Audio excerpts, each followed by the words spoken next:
ያስተላለፍናቸው መልእክቶች በጣም ጥሩ ናቸው። አሁን ላይ ግን እስቲ ጥያቄ እንጠይቃቸው ሳረሰው ማለት ነው። ሁሉ ጊዜ ስለምረሳው የኤሌክትሪክ መኪና ዘይት አለው ወይስ የለው? አለው የለውም ብቻ ቴክስት አድርጉልን። መደወል አይቻልም። በ0977 11 12 13 ላይ የኤሌክትሪክ መኪና 100 ብር ካርድ ይሸልመዋል እኔን ለመለሰ ሰው። ስለዚህ ይሳተፉ እንላለን። በዚህ ስልክ እኛ ሐሳባችንን እንቀጥል። መደወል ባይደውሉ መልካም ነው። ቴክስት ያድርጉ። እንግዲህ አሁን ወደ ኢንሳይቶቹ እንምጣ። የዛሬው ዋናው ፕሮግራም ምክንያቱም ኢንሳይት ላይ በጣም እኔ በጉጉት ነው የምጠብቀው። በየወሩ ይወጣል፣ በየሳምንቱ ይወጣል፣ በየኳርተሩ ይወጣል፣ በየሲሶ በሉት በቃ ይወጣል በየጊዜው ማለት ነውና በየሩብ ዓመቱ ላይ ይወጣል። ይሄ ነገር በጣም ወሳኝ ነው ብዬ አስባለሁ። አንዳንድ ያልገመትኳቸውም ብራንዶች ትንሽ የተወሰነ ነገር ታይቶባቸዋል። እነሱንም እንመለከታለን። ከታየው ወሳኝ ነጥብ አንደኛው BYD ዲክላይን ማድረጉ ነው። 5.5% ያክል ወርዷል BYD በዓለም አቀፍ ደረጃ። ይሄ ጉዳይ ለምንድን ነው የተፈጠረው እንመለከተዋለን። ግን ከBYD ባሻገር ያሉት የመኪና ብራንዶች እነ ጄሊ እነ ኒዮ ሁሉም በጣም የሚገርም ለውጥና ፐርፎርማንስ አሳይተዋል። ሽያጫቸው አሪፍ ነው። በዚህኛው ኳርተር ላይ በጣም የሚገርም ለውጥ አሳይተዋል። በተለይ ኒዮ በጣም አዲስ መኪኖችን ሲያወጣ ስለነበረ እኔም እየጠበቅኩት ነበር፣ በጉጉት እየጠበቅኩት ነበር። በጣም ይጠበቃል። ስቶክ ማርኬት ላይ ራሱ ግራ ተጋብቶ ነበር። ምክንያቱም ስቶክ ማርኬት ላይ የሚሰሩ ሰዎች በጣም ነው እዛ ጋር ያለው ማተር የሚያደርገው ማለት ነውና አልተጠበቀም ነበር። ጭራሽ ነው ኒዮ ያልተጠበቀው።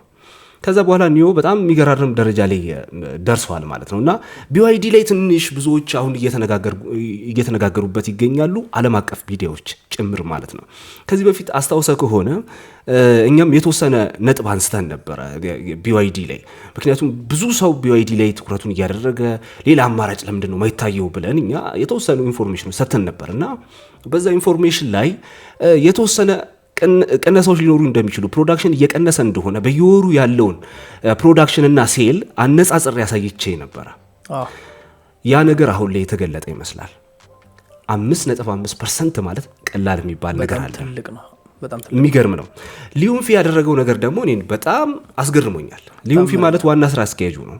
ምንድን ያደረጉት ከአመት ዓመት በየአመቱ እቅድ ያቅዳሉ። የትኛውም ካምፓኒ እቅድ ያቅዳል። BYDም እንደዛው 5.5 ሚሊዮን መኪኖች በአንድ አመት ለመሸጥ በዚህ በ2025 እቅድ አቅዶ ነበር።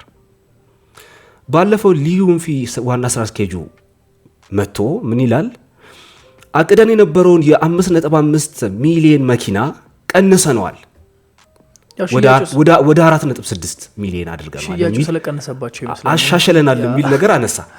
ከዛም ብዙዎች እየተመለከቱት ለምንድነው BYD እንደዚህ አይነት ባህሪ ያለው ምናምን ሚልም ነገር ያነሳሉ ብዙዎቹ ማለት ነውና እስቲ ሌሎቹን እንመልከት። ለምሳሌ እነ ጄሊ 35% ያክል ዘሆል ሴላቸው ላይ 35% ያክል እድገት አሳይተዋል። የኤሌክትሪክ መኪኖች ላይ ብቻ ደግሞ 81% ያክል ጄሊ እድገት አሳይቷል። እንግዲህ እንደሚታወቀው ከBYD ቀጥሎ ትልቅ የሚባለው ጄሊ ነው። ከጄሊ ቀጥሎ ይከተላሉ ሌሎቹም አሉ ማለት ነው። በጣም ይከተላሉ፣ ብዙዎቹ ይከተላሉ። ለምሳሌ ኒዮን ለማንሳት ይሄ በነገራችን ላይ ሁሉንም ካምፓኒዎች BYD ይበልጣቸዋል። በቁጥር ሁሉንም ነው ይበልጣቸው። ወደ 369,000 መኪና ነው በአንድ ኳርተር ውስጥ፣ ከዛ በላይ ነው BYD ሸጠው። ግን ካለው የቀድሞ ፐርፎርማንስ አንጻር ሲታይ 5.5 ወረደ እንጂ በቁጥር ሌሎቹ ይበልጡታል ማለት አይደለም። ለምሳሌ ጄሊ 165,000 መኪኖችን ነው የሸጠው። BYD ደግሞ በዚህኛው ኳርተር የሸጠበት ማለት ነው። ነገር ግን የBYD ግን ከሁሉም ይበልጣል። ግን ከራሱ ጋር ሲወዳደር ነው። ይሄንን ያው እንዲያስተውሉ ትፈልጋለሁ። እነ ጄሊ እድገት እያሳዩ ነው። እሱ የተወሰነ እየወረደ በመጣ ቁጥር እነሱ እድገት እያሳዩ በመጡ ቁጥር የሆነ ሰዓት ላይ መገናኘታቸው አይቀርም የሚል እንደ ህዝብ ቁጥር ነው። እንደዚህና እንደዚህ ቻርተር አለ የራሱ ገባ። አሁን ላይ ኳርተሩ ደግሞ በዚህኛው ኳርተር ላይ ጄሊ በጣም ሽያጩ እየበዛለት ያለው አጋጣሚ የፈሰፋበት ምክንያት አንደኛ ይመስለኝ ቴክኖሎጂዎች ላይ ባትሪ ፕሮቴክሽን ላይ በጣም ብዙ ፕሮቴክሽን ተጠቅሟል። አልትራ ፕሮቴክሽን ድረስ ጄሊ ተጠቅሟል በዚህኛው ኳርተር።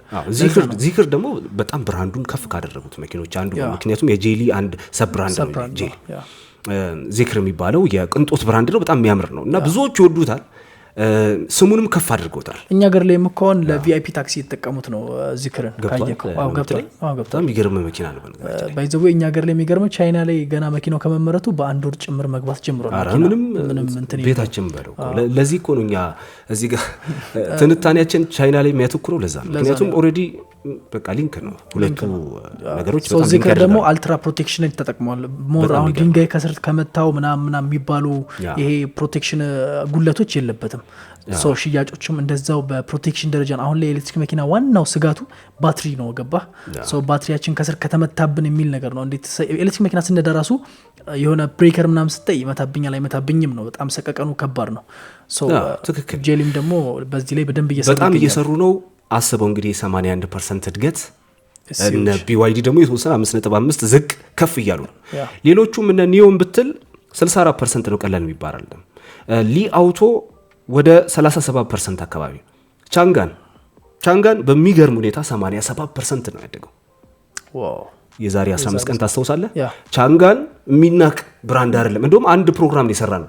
ብዙ ሰው ቻንጋን የሚባል ነገር እኮ ምርት አቁመዋል ምናምን ያለ ሲንቅ ስንመለከት ነው የሚናቅ አይደለም። ሰብ ብራንዷ ላይ ያቺኛው ብራንዷ ላይ ሰላቆመ ቻንጋን ኢስታሯ የምታለው ሰላቆመ ሁሉንም ቻንጋን የሚባል መኪና አቁሟል ብሎ የሚያስብ ሰው አለ። ቻንጋን ትልቅ ካምፓኒ ባይዘው በቻይና መንግስት ዙሪያ አንድ ካምፓኒ ነው ተካቶ የሚኖር ካምፓኒ ነው የሚቆጣጠሩት ካምፓኒ። BYD እንደውም ውጪ ላይ ነው ያለው። ገባ ያ ውጪ ላይ ነው ያለው። እሱንም ከዚህ በፊት በደንብ ጥርት አድርገን አይተናል። ለውጥም አለ አይደል? ህዝቡ ጋር በጣም ነው ለውጥ ያለው። ብዙ ሰዎች ምክንያቱም መወዳደር አለበት ብራንድ ለብራንድ የሚወዳደር ካልሆነ አንዱም ብቻ ከሆነ በኋላ ላይ የሆነ ለሚመጣው ኪሳራ ሁሉም ነው ተጠቂ ሊሆን የሚችለው ማለት ነው። አሳይተናል። ጥሩም ለውጥ አይተንበታል እውነት ለመናገር ማለት ነው። እነ ቻንጋን ወደ 87% ያክል እድገት አሳይቷል። BYD ላይ የመጣው ትልቁ ነው ያስተዋልኩት ነገር ምንድነው? ሎካል ላይ ሀገር ውስጥ 15% ነው የወረደው። በነገራችን ላይ ዓለም አቀፉን የነገርኩ አሁን ኤክስፖርታቸው ላይ የነሱ ሞር አሪፍ የሆነው ኤክስፖርት ላይ ነው። ወደ 170% አድርገዋል አሁን ኤክስፖርት ላይ። ሁለቱ ተጨምቆ ሲወጣ 5.5% ያልኩት እሱ ነው። ሀገር ውስጥ ግን የተወሰነ የአሜኒታ ችግር እየተፈጠረ ነው። ከዚህ በፊትም ተነስተዋል። ምንድነው ትልቁ ችግር BYD ላይ የተፈጠረው? ሪቴንሽን ሬት ላይ በጣም ትልቅ ጥያቄ ተነሳበት። ምክንያቱም BYD ታስታውሳለህ ሰኔ መጨረሻ ላይ ወደ 30 ምናምን ብራንዶቹ ላይ የዋጋ ቅናሽ አደረገ ይላል። ለዛውም ከ10% እስከ 34% ያክል የዋጋ ቅናሽ አደረገ። የዋጋ ቅናሽ ማድረጉ ተፎካካሪዎችን ጠቅሟልም ጎርቷልም። የጠቀመው ትልቁ ምንድነው? ቫልዩ ሪቴንሽን ሬቱን አወረደበት ወደ 64% አካባቢ። ሪሴል ቫልዩ ማለት ነው። መልሰህ ስትሸጠው የወደቀ ነው። ምክንያቱም ራሱ BYD የሰራውን መኪና ዋጋውን ቀነሰ ማለት ሪቴንሽን ሬቱን አወረደው ራሱ ካምፓኒ። እንግዲህ አሰበው 34% የወረደውን መኪና ደግሞ ሰው እጅ ሲገባ ደግሞ ምን ያህል ሊወርድ እንደሚችል ዛሬ እኛ ጋር 3 ሚሊዮን ድረስ ገብቶ ነበር። አሁን 2 ሚሊዮን 600 ሺህ ብር የገባው በዛ ምክንያት ነው። ያኔ ስንወያይበት ነበር። ቻይና ላይ አንድ BYD ከ$10,000 ወደ $7,000 ቀነሰ ከተባለ በኋላ ተመታ። በቃ ገበያው በሙሉ ውዥንብር ነበር እንደው የተፈጠረው። ምክንያቱም እኛ እውነተኛ መረጃን የምናስተላልፈው እንደውም ሻጮች ቻይና ድረስ ሄደው ፕሮግራም ሰርተዋል። ከሳውስኪያ እኔ ሚሽን ተደረገ ምናምን ስንፋለጥበት ነበር። አሁን እዛ ጋር ምንድነው BYD የጠቀመውም ነገር አለ። አራግፏቸዋል። አንዳንድ ብራንዶችን የተወሰኑት ተቀንሰዋል። የጠቀመው በዛ ሳይድ ነው። የጎዳው ግን ምንድነው? የመኪናውን አሜኔታ አወረደበት። 15% ያክል ወረደበት በዚህ ኳርተር ላይ። አሁን ይሄ ለሱ ትልቅ ኪሳራ ነው። ሳይድ ኢፌክቱ በጣም እየሰፋ ነው የሚሄደው። ይሄ ነገር ደግሞ እየሰፋ ነው የሚሄደው። ጎስ የሚገርም እየሰፋ ይሄዳል። በነገራችን ላይ BYD ሽያጩ ወደ ውጭ የሸጠው ከ70,000 በላይ ወይም 70,000 እና ከዛ በላይ እስከ 80,000 የሚያክሉ መኪኖችን ነው ኤክስፖርት ያደረገው። ቻይና ውስጥ ያለው ሽያጭ በስንት ቢሆን ነው? ከ300,000 በላይ ነው በአንድ ኳርተር ውስጥ። ስለዚህ ትኩረቱ የቻይናው መውረዱ ነው ይልቁንስ የBYDን ተቋም የሚጎዳው። ገብቷል? ኤክስፖርት ላይ በጣም ብዙ ቻሌንጅ አለ። ለምሳሌ ኤሮፕ ላስገባ ቢል 28% ቀረጥ አለበት። እኛ ጋር ነው ምንም ቀረጥ የሌለው አይደል? ሌሎች አፍሪካ ሀገራት ላይ ኖር ይችላል። ከባድ ቀረጥ ነው ያለው። ኬንያ ካጠገባችን እኛ ጋር ብቻ ነው የሌለው።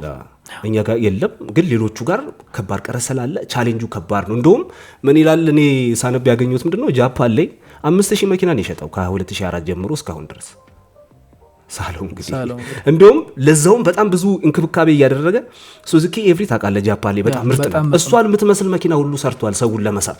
እሷን የምትመስል በኤሌክትሪክ ማለት በኤሌክትሪክ ሰርቷታል። ቻሌንጁ ከባድ ማስገባት ያንንም ሰርተው እንደውም ሞር እንደውም ገበያውን የሚቆጣጠረው መስሎን ነበር ጃፓን ላይ።